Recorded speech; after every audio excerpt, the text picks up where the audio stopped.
मैं बहुत लाग लपेट पे नहीं पूछना चाहता, आपने क्यों कहा कि हमें अपने पार्टी में मौजूद तांत्रिकों को पहचानना होगा? बेशक हरीश रावत कांग्रेस को उत्तराखंड में जिता ना पाए, लेकिन वो इतना रायता फैला देंगे कि 27 में आपको नुकसान हो सकता है। नहीं, सवाल ही गलत है आपका। हरीश रावत जी कोप भवन में है। नहीं, ये आप लोग कह रहे हैं, मुझे नहीं लगता, ना वो कह रहे हैं, ना कोई कार्यकर्ता ऐसा मान रहा है। आपको लग रहा है कि आपकी इंटरनल फाइटिंग ने बीजेपी को आनंद लेने का मौका दे दिया? यानी कहां आपको एंटी इनकम्बेंसी को फायदा लेना चाहिए था, कहां आपकी इंटरनल फाइटिंग अब वो एंटी इनकम्बेंसी के सामने ज्यादा हावी दिखाई दे रही है? अच्छा, आपको बीजेपी का रायता नहीं दिख रहा? अरविंद वो मैं पांडे बीजेपी क्या से बोल पूछ रहे हैं, वो लूंगा नहीं दिख सर। रहा? नमस्कार, मैं हूं रमेश भट्ट, आप देख रहे हैं देवभूमि डायलॉग। 2027 की तैयारी में जुटी कांग्रेस के भीतर सब कुछ ठीक ठाक नहीं चल रहा है। उनके सबसे वरिष्ठ नेता हरीश रावत अर्जित अवकाश पे चल रहे हैं। अभी तक 3 दिन से उत्तराखंड के दौरे पर जो कांग्रेस महासचिव हैं और उत्तराखंड की प्रभारी हैं शैलजा से उनकी मुलाकात नहीं हो पाई है और बताया जा रहा है कि हरीश रावत बहुत नाराज हैं।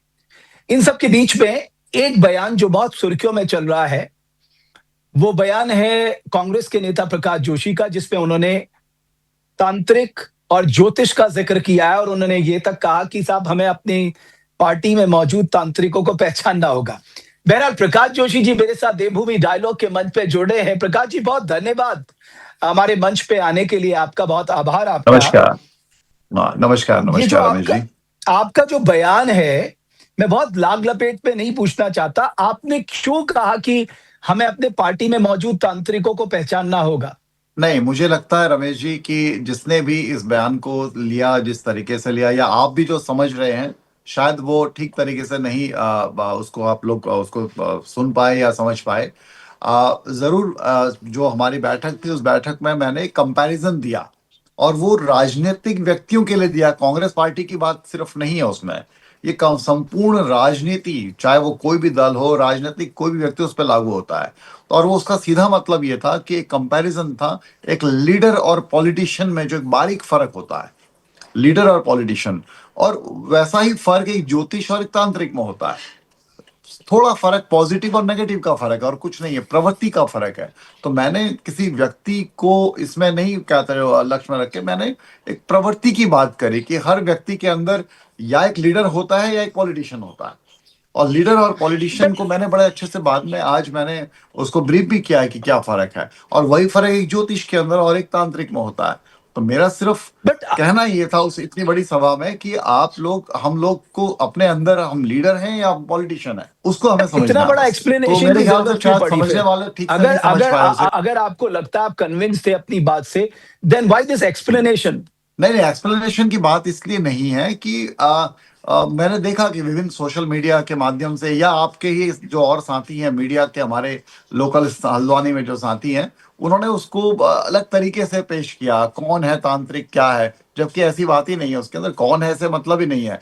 मैंने मैं जो अपनी बात पे आज भी कायम हूँ।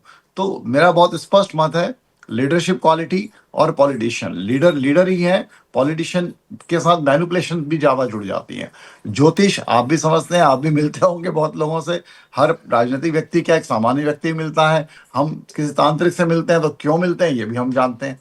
तो लोगों ने उसको गलत तरीके से लिया, तो मुझे लगा कि इससे पहले कि ये चर्चा को लोग जबरदस्ती आगे बढ़ाएं, मुझे टारगेट करें, तो मुझे it's not explanation Ramesh ji. पहली बात, मैं बहुत स्पष्ट मत का आदमी हूँ, मेरी सोच बहुत स्पष्ट है, मेरा जो कहता हूँ उसे मैं खुलकर भी कहता हूँ, तो मुझे एक्सप्लेनेशन देने की किसी को जरूरत नहीं है। लेकिन कंफ्यूजन ना पैदा हो, लोग उसको गलत तरीके से ना लें। मैं जिस तरीके से कहना चाहता हूँ उस तरीके से ही उसको लें, इसलिए मुझे वो ओके, कहना था, मैंने कह दिया। आपका टारगेट हरीश रावत नहीं थे, आप ये कहना चाह रहे हैं? नहीं, कोई भी व्यक्ति कैसे हो सकता है मेरा टारगेट? मेरा टारगेट हर वो व्यक्ति है जो उस फ्रेम में फिट बैठेगा फिर।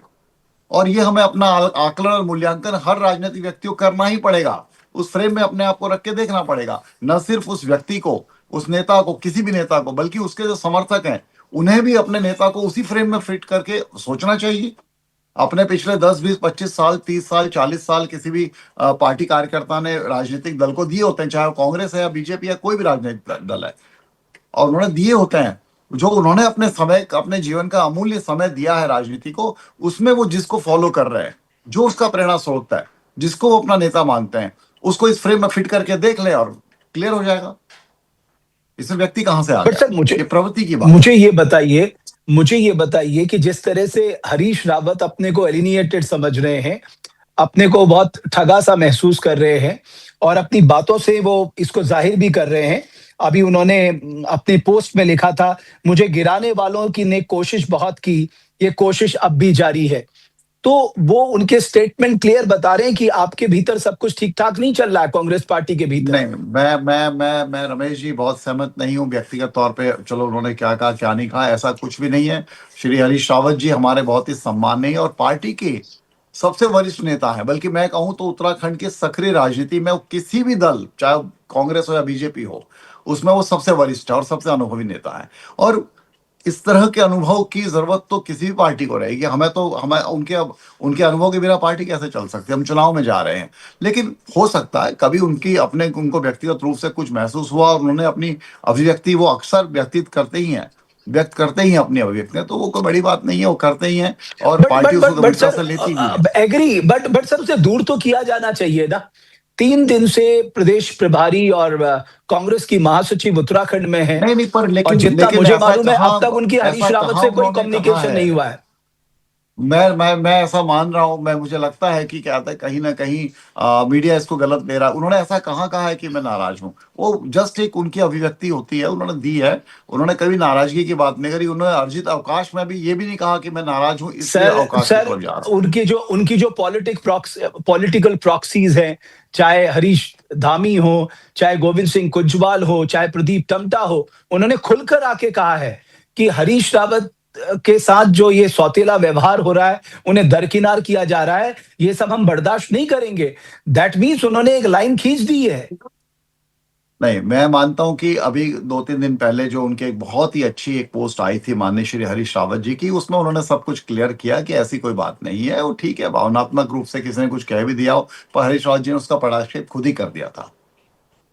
बट सर वो चाहते थे, मुझे जितना मालूम है दिल्ली में 17 तारीख को जो बैठक थी, उस बैठक में कुछ जॉइनिंग को लेकर बहुत सारी खींचातानी हुई और जिनको वो ज्वाइन कराना चाहते थे रामनगर के जो पूर्व में कांग्रेस में रह चुके हैं, उनकी ज्वाइनिंग नहीं हो पाई और उससे वो बहुत खफा है। तो एक व्यक्ति जिसने कांग्रेस को अपना इतना पूरा जीवन दिया है, अगर उसकी इतनी भी बात नहीं रखी जा रही है तो बहुत हैरान करने वाली बात है।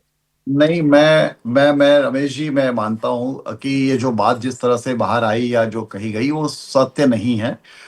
जरूर हमारे सबसे वरिष्ठतम नेता ने कि एक ज्वाइनिंग के लिए जब वहां पर बात चली कुछ लोगों की, तो उन्होंने जरूर कहा ज्वाइनिंग के लिए। मैं अब मुझे हालांकि मीटिंग की बात नहीं कहना चाहिए, पर मैं अपने नेतृत्व से माफी मांगते हुए कहता हूं, क्योंकि कुछ चीजें गलत तरीके से बाहर आ रही हैं, इसलिए मुझे शायद वो स्पष्ट करनी भी चाहिए अभी।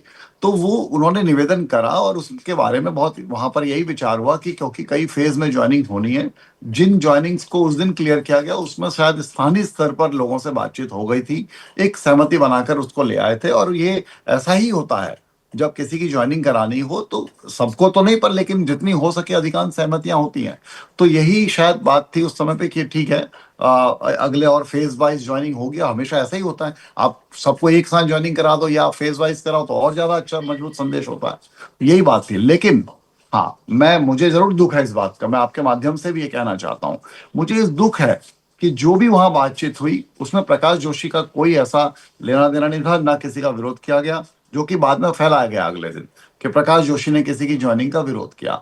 मेरी जरूर एक मांग, मैंने निवेदन किया था प्रभारी जी से और वहां बैठे हमारे सभी प्रदेश के नेतृत्व से कि अच्छी बात है, हम जब किसी की भी ज्वाइनिंग कराते हैं पार्टी मजबूत होती है, अच्छा संदेश जाता है, विपक्षी जो दल है हमारा जो आज सत्ता में है उसमें खलबल मचती है, सारा जरूरी है, राजनीति का हिस्सा है।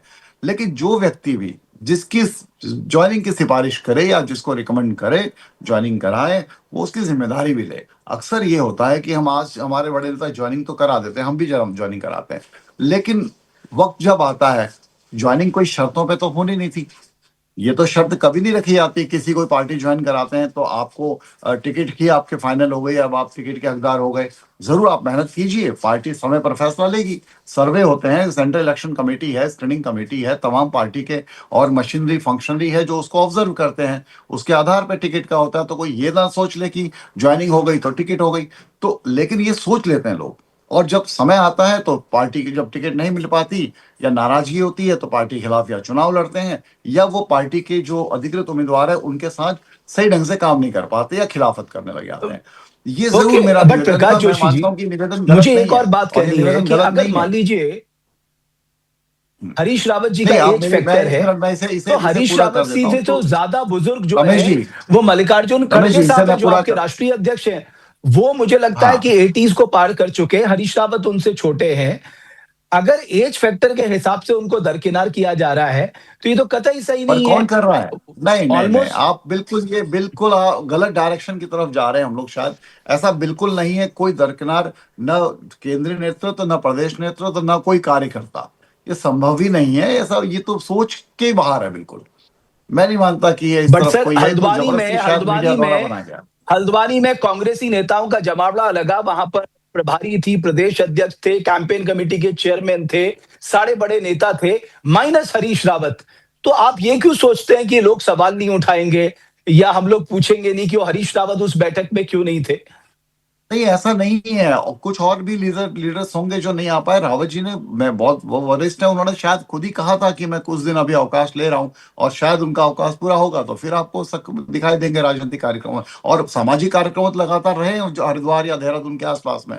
तो ऐसा नहीं है कि हर कार्यक्रम हर लीडर लीडर आ पाए, और उनके नहीं होने से ये नहीं है कि साइड है। पार्टी ने सम्मान से सबको बुलाते हैं। कोई अपने और आप किसी मान रहे कारण हैं, से, व्यक्ति कारण आप ये से। प्रकाश जी, आप ये मानते हैं कि बेशक हरीश रावत कांग्रेस को उत्तराखंड में जिता ना पाए, लेकिन वो इतना रायता फैला देंगे कि 27 में आपको नुकसान हो सकता है? नहीं, सवाल ही गलत है आपका, सवाल ही गलत है। निश्चित तौर पर उनकी अपनी एक उपयोगिता है, उनके मार्गदर्शन की अपनी एक उपयोगिता है, और उनके मार्गदर्शन के बिना हम सोचेंगे कि हम सरकार बना लेंगे, ये भी नहीं है। वो तो हमें चाहिए। और ये सवाल ही मैं मानता हूं गलत है। इसका जवाब क्या दूंगा आपसे? मेरा जवाब यही है कि सबकी जरूरत है। पार्टी के वरिष्ठतम नेताओं की भी जरूरत है, और पार्टी के जो नई हमारी ऊर्जा है अब जो हम दिख रही है पूरे फील्ड में। अभी हमारे यूथ कांग्रेस के चुनाव हुए हैं, और बिल्कुल नई पूरी लीडरशिप निकल के आई है पूरे प्रदेश के अंदर, ब्लॉक से लेकर विधानसभा स्तर से लेकर आपका जिला स्तर से और प्रदेश स्तर तक। उस ऊर्जा की भी हमको एग्री, जरूरत है, और बराबर की एग्री सर, जरूरत है। सारी बातें एग्री कर रहा हूं, बट जो सबसे वरिष्ठ नेता हैं वो तो कोप भवन में है, और ये उन्हें आप कोप मान भवन रहे से हैं ना? कौन लेकर बाहर आएगा मुझे नहीं मालूम। बट मैं सच बता ना रहा हूं वो कह अपने रहे हैं। राजनीतिक अनुभव से भी, जो भी छोटा मोटा पत्रकारिता का अपना अनुभव है, पॉलिटिक्स कवर करने का, हरीश रावत जी कोप भवन में है। नहीं नहीं, ये आप लोग कह रहे हैं। मुझे नहीं लगता, ना वो कह रहे हैं ना कोई कार्यकर्ता ऐसा मान रहा है। वो ठीक है, कुछ भी कहते रहिए, चुनाव का समय है, उसमें तो क्या कह सकते हैं। ऐसा सच नहीं है। बट आपको लग रहा है कि आपकी इंटरनल फाइटिंग ने बीजेपी को आनंद लेने का मौका दे दिया? यानी कहां आपको एंटी इनकम्बेंसी को फायदा लेना चाहिए था, कहां आपकी इंटरनल फाइटिंग अब वो एंटी इनकम्बेंसी के सामने ज्यादा हावी दिखाई दे रही है? अच्छा, आपको बीजेपी का रायता नहीं दिख रहा? अरविंद वो मैं पांडे क्या बीजेपी से बोल पूछ रहे हैं वो लूंगा नहीं दिख सर, रहा? प्रकाश जी, वो मैं बीजेपी हैं? से पूछ लूंगा। मुझे तो तो उसे भी तो मुझे देख तो लीजिए। कांग्रेस का आपसे कांग्रेस में जानना तो है। ऐसा कुछ नहीं है, कांग्रेस में ऐसा कुछ नहीं है। आप देख रहे हैं कि जैसे ये दौरे भी आपने देखे। आज मैं लगातार 2 दिन दौरे में था, मेरी मजबूरी है, बंगाल में चुनाव में पार्टी ने मुझे वहां जिम्मेदारी दी है, मैं आ गया। सबकी अपनी अपनी मजबूरी होती है। हमारे साथी हैं काजी निजामुद्दीन जी, तमिलनाडु दौरे पे लगे हुए हैं, वहां उनकी ड्यूटी है। तो हर कार्यक्रम में हर व्यक्ति शामिल नहीं हो सकता। पर अगर आप ऐसी बात कर रहे हैं तो फिर आप बीजेपी को देखिए, कहां से आप बीजेपी के अंदर आपको क्या दिख रहा है? आपस में कैसे बट एक हर लास्ट हर दूसरे दिन खबर आए, बट हर एक, दूसरे एक दिन खबर आ, आती है, आ, आ, मुख्यमंत्री आप तो गए, मुख्यमंत्री तो आपको गए, आपको हर दूसरे दिन खबर आती है। आप पहले मुख्यमंत्री तो बचा आप लीजिए बीजेपी के। सर एग्री, मैं ये कह रहा हूं, आपको लग रहा है कि आप सब मिलके हरीश रावत जी को कोप भवन से बाहर निकाल पाएंगे? आप सवाल ही गलत पूछ रहे हैं। वो हमारे बीच में, हमारे मन में, हमारे दिल में है। आप पता नहीं है कोप भवन आपने कहाँ बना रखा है, कौन से प्रदेश में और कौन से राज्य में बना रखा है, मुझे नहीं मालूम। ये मीडिया की क्रिएशंस होती हैं बहुत बार, ऐसा नहीं है। चलिए, मैं ये आशा करता हूं प्रकाश जी कि कांग्रेस में ऑल इज वेल हो। और ये, लेकिन ये बहुत एक अजीब सी स्थिति है कि प्रदेश प्रभारी पिछले 3 दिन से उत्तराखंड में है, और उनकी मुलाकात अब तक हरीश रावत से नहीं हुई है, और मुझे नहीं पता आप कि होगी भी मुलाकात या की नहीं बात होगी। कैसे, अगर आप इसमें नहीं होगी तो मुलाकात की इसका क्या एक बात है? और गलत राजनीतिक संदेश जाएगा।